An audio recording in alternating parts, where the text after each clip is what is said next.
اس کے اندر ایک خدا خوفی ہے. کیا یہ لوگوں کے ساتھ اس کا بیہیویئر جو ہے وہ قابل تعریف ہے؟ کیا اس بندے نے اپنے آپ کو علم کے زیور سے آراستہ کیا ہے؟ کیا یہ ایک سیلف میڈ مین ہے؟ کیا اس نے اپنی کوشش، کیا was he born with a silver spoon in his mouth? یا آپ نے نعمان سے سٹوری سنی عرفان الحق صدیقی صاحب کی کہ یہ سیلف میڈ ہے، جونیئر ورنیکولر، یعنی جس کو ہم جے وی ٹیچرز کہتے تھے، 8 جماعتیں پڑھ کے وہ پڑھانا شروع کر دیتے تھے. پھر ایس وی ٹیچر ہوتے تھے، سینئر ورنیکولر. اور اس وقت وہ بڑے دانش کا وہ جو ہوتا تھا ایک چراغ ہوتا تھا. چونکہ with the passage of time پھر یہ ایف اے سی ٹی اور بی اے بی ٹی اور یہ ہوتے گئے. تو جو یہ چیزیں ہیں، جب ہم یہ دیکھتے ہیں عرفان الحق صدیقی صاحب کے اندر، تو اللہ تعالیٰ نے یہ صفات ان کے اندر کوٹ کوٹ کے بھری ہوئی تھی. ہم یہ دیکھتے ہیں کہ کیا وہ ایک اچھا مقرر ہے، فار ایگزامپل، کیا وہ ایک اچھا کالم نگار ہے، کیا وہ اچھا ایک تحریر کرنے والا لکھاری ہے، کیا جو وہ لکھتا ہے وہ حق پہ مبنی ہے، کیا اس بندے کے اندر وہ صلاحیتیں موجود ہیں جو ایک دانشور میں ہونی چاہیے. یہ اللہ تعالیٰ کی گفٹڈ کوالٹیز ہیں. کیا اس کے اندر وہ ویژن ہے جو آگے دیکھنے کی بات ہے؟ آئی ٹیل یو کہ اللہ کے کرم سے، اور ہمیں یہ فخر ہے کہ عرفان الحق صدیقی صاحب ہمارے ساتھی تھے، اور انہوں نے جو اپنی زندگی گزاری ہے وہ ہم سب کے لیے ایک مشعل راہ ہے. جب آپ ایز اے انسان دیکھتے ہیں تو عرفان الحق صدیقی صاحب سے جب ملے ہیں، میں وہ کالم لکھتے تھے نوائے وقت میں، اور میں بھی لکھتا تھا 8-10 سال فکر و خیال کے ہیڈنگ سے. لیکن ان کے کالم کی بڑی واسٹ سرکولیشن تھی، اور اس میں جو سبجیکٹس جو سلیکٹ ہوتے تھے، اور جو دانش ہوتی تھی، اور جو جرت اور بہادری کے ساتھ کی اپنے ویو پوائنٹ کو آگے دیتے تھے، وہ اس کا چرچا ملک میں نہیں، ملک کے باہر بھی جو لوگ اردو پڑھتے تھے وہ ان کو شوق سے دیکھتے تھے. انہوں نے ان کے کالموں پہ پھر بکس بھی انہوں نے بنائی.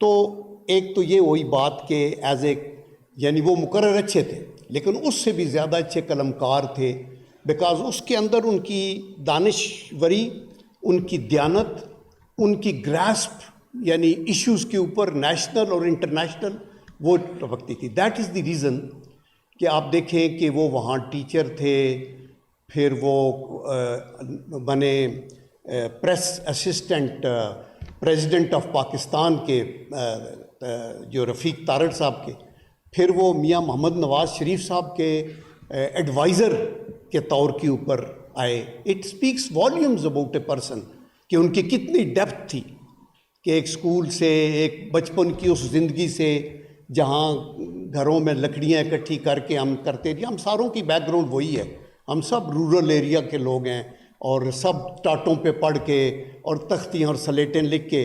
تو اللہ کا کرم ہے. تو جو لوگ اپنی زندگی خود بنا کے آتے ہیں نا، وہ دوسروں کے لیے ایک مشعل راہ ہوتے ہیں.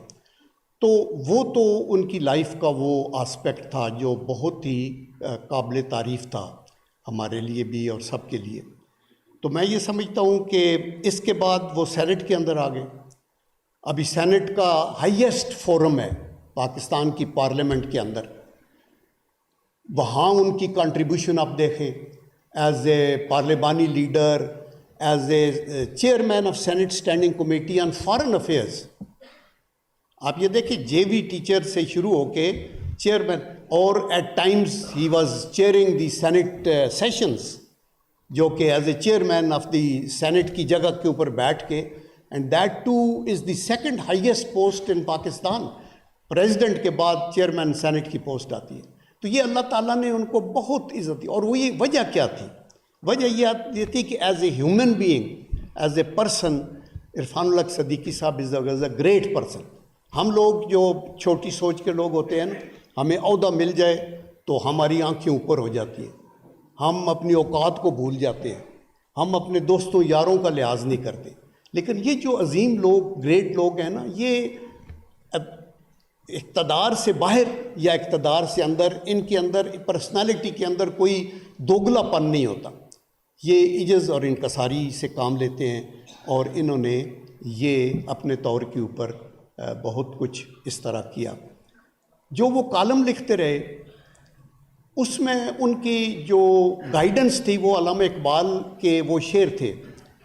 یعنی جب آپ یہ کہتے ہیں جب آپ کو آزادی ہے، ابھی آپ کا آئین ہے، اس کا آرٹیکل 19 آپ کو دیتا ہے آزادی کہ آپ لکھ سکتے ہیں، آپ بول سکتے ہیں، اور اس کے علاوہ 19A آپ کو ایکسیس ٹو انفارمیشن کی دیتا ہے.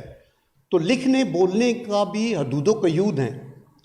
اور اس پہ علامہ اقبال کی جو سوچ تھی، جو ریفلیکٹ کرتے تھے عرفان صدیقی صاحب، وہ یہ تھی کہ آزادی افکار سے ہے ان کی تباہی، رکھتے نہیں جو فکر و تدبر کا سلیقہ، وہ فکر اگر خام تو آزادی افکار، انسان کو حیوان بنانے کا ہے طریقہ. تو عرفان الحق صدیقی صاحب کے رائٹ ٹوگیدر وہ شائستگی بھی تھی، وہ سنسیریٹی بھی تھی، اور وہ جرأت اور بہادری بھی تھی. کیونکہ نوائے وقت میں اس وقت لکھنا، جب ہم لوگ لکھتے تھے تو یہ مشکلات تھا، اور یہ بڑا دبنگ قسم کی وہاں رائٹ اپ ہوتا تھا، اور بہت اچھے کالم کھڑے کھڑے لکھے جاتے تھے. تو میرے خیال ہے کہ عرفان الحق صدیقی صاحب کو خراج تحسین پیش کرنے کا، خراج عقیدت پیش کرنے کا بہترین طریقہ یہ ہمارے یوتھ جو بیٹھے ہیں اور ہم سب کے لیے یہی ہے کہ ہم ان کی طرز زندگی کو اپنا مشعل راہ بنائیں، اور ہم اور عرفان صدیقی پیدا ہوں ہمارے اسٹوڈنٹس کے اندر بھی، جو سیلف میڈ ہوں، جو اپنی اولاد کا بھی خیال رکھیں، اپنے پیرنٹس کا بھی خیال رکھیں. والدہ سے محبت کا ذکر آپ نے دیکھا. آج کل کے دور میں جب یوتھ تھوڑا میچور ہو جاتا ہے نا تو وہ الگ ہوتا ہے اور ماں باپ الگ ہوتے ہیں. یہ ہمارے کلچر کے خلاف ہے. ہمارے کلچر میں فیملی لائف ہے. ہم یہ کہتے ہیں، میں 2 سال سعودی عربیہ میں کمانڈ کر رہا تھا یونٹ، ہمارے کو 2-3 ہزار لوگ میں یہاں سے لے کے گیا تھا 1985 سے 87. تو وہاں ان کی جو عرب نیوز میں کالم آتے تھے، سید قطب اور عادل صلاحی صاحب renowned scholars of the Arab world, تو لوگ سوال کرتے تھے اور وہ جواب لکھ کے دیتے تھے جمعے والے دن. تو کسی نے ایک کویشچن کیا کہ میرے 5 بچے ہیں، میری سیلری بڑی کم ہے، میں یہاں بڑی چھوٹی ملازمت کر رہا ہوں سعودی عربیہ میں، بڑی مشکل سے ان پیسوں میں اپنے بچوں کا پیٹ پال سکتا ہوں، لیکن ماں باپ بھی بوڑھے ہیں اور ان کا بھی ہے، تو لیکن میرے پاس بچتا کچھ نہیں کہ میں کروں. تو اس کے اوپر عادل صلاحی صاحب کا جو جواب تھا وہ یہ تھا کہ تمہارا سوال غلط ہے.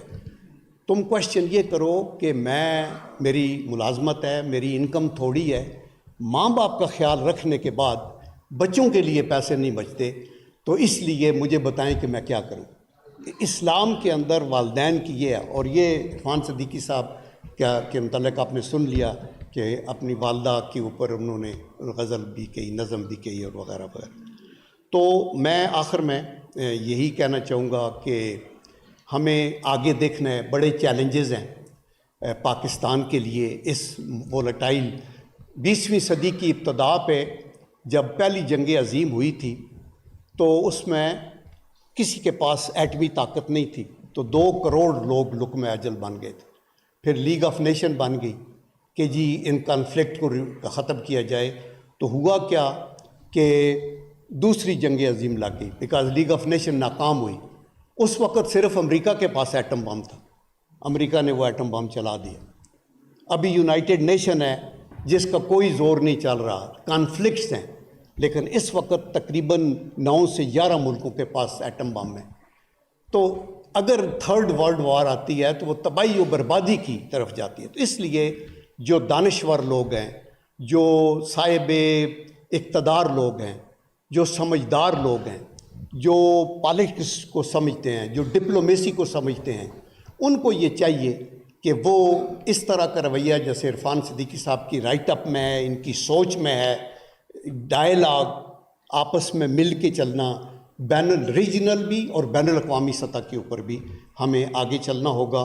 تو میرے خیال میں پاکستان کو ایک محبت کا ایک مجسمہ بنانے کے لیے اور خطے مامن لانے کے لیے ہمیں ایسے لکھاریوں کی ضرورت ہے، ایسے پارلیمنٹیرینز کی ضرورت ہے، ایسے شاندار اعلیٰ اقدار کے مالک انسانوں کی ضرورت ہے، ایسے لیڈرز کی ضرورت ہے جن کی طبیعت میں ٹھہراؤ ہو، اور وہ پاکستان کی، اور اللہ کرے کہ ہماری پارلیمنٹ مضبوط ہو، اللہ کرے ہماری عدلیہ مضبوط ہو، اور وہ جو ہمارے آئین میں ٹرائیکاٹمی آف پار کا ذکر ہے کہ مقننہ اور عدلیہ اور انتظامیہ الگ الگ اپنے پیرائے میں کام کریں، ہم اپنے آپ کو مضبوط کریں تاکہ ہم اپنا دفاع کر سکیں۔ تو آخر میں احمد ندیم قاسمی کی اس جو ہے دعا کے ساتھ کہ خدا کرے کہ میرے ایک بھی ہم وطن کے لیے حیات جرم نہ ہو، زندگی وبال نہ ہو، اور خدا کرے کہ میری عرض پاک پہ اترے وہ فصل گل جسے اندیشہ زوال نہ ہو۔ وآخر دعوانا ان الحمد للہ رب العالمین۔ صدق اللہ العظیم۔